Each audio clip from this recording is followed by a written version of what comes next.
I'm back, Sally Vlog. Ngayong araw na ito, ngayong tanghaling ito, nag-video tayo para sa ating pagluluto ng ginataang kalabasa at sitaw with hipon and crabs. So, yung crabs natin maliliit lang. At least, download ako ngayon sa ating yan. Magkaroon tayo. Tignan, papakita ko sa inyo kung ano ito ang aking niloto. At ito yung menu natin ngayon. Ayan. Ayan. Ayan. O, diba? Ayan ang ating menu ngayong araw. Hipon. Yung hipon kasi para doon sa dalawang bata. Ay, malilit lang na alimasag yung sana. Gagataan ko, pinakukulat. Tinimplahan ko na yan. Paano ba kayo maggata? Ako kasi naglalagay ng bawang, sibuyas, luya. Di ako naglagay ngayon ng kamatis kasi baka masira kaagad siya. Kasi katulad ng isang araw, nasira yung aming ulam. So, ngayon, ang hihintay natin ay yung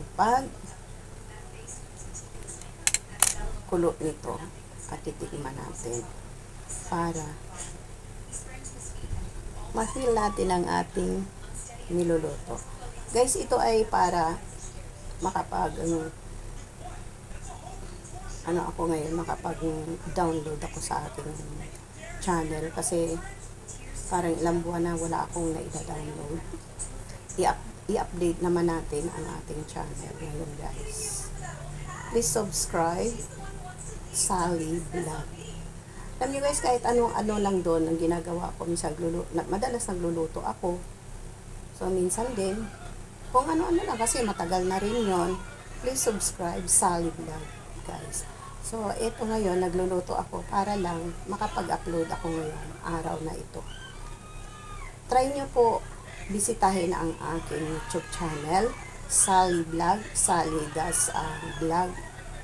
Yun po, Sally, yung vlog ko po ay BLOG, Sally Vlog.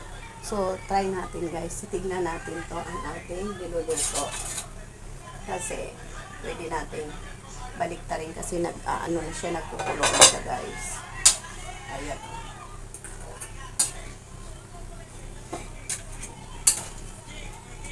Yung unang gata guys, yun yung aking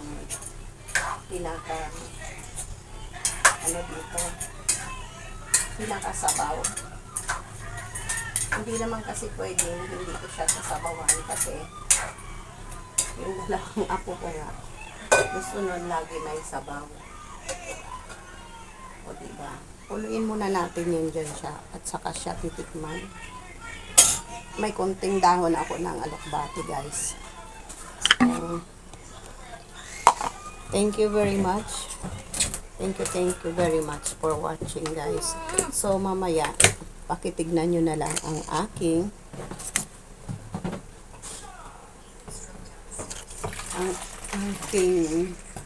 upload sa aking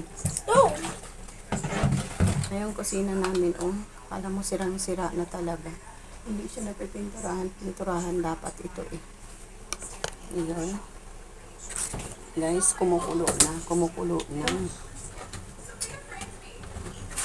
na ang ating ito, mainit na naman siya. Ayan.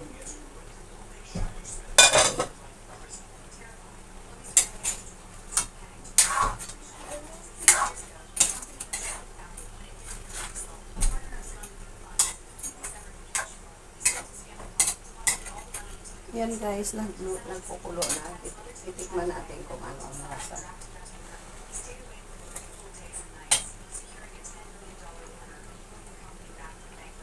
Pwede na rin.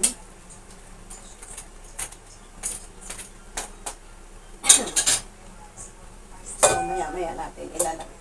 maya natin ilalagay yung purong gata guys. So, ngayon, hanggang dito na lang guys ang ating video for today. para ito sa upload natin sa ating channel. Thank you very much. Thank you for watching.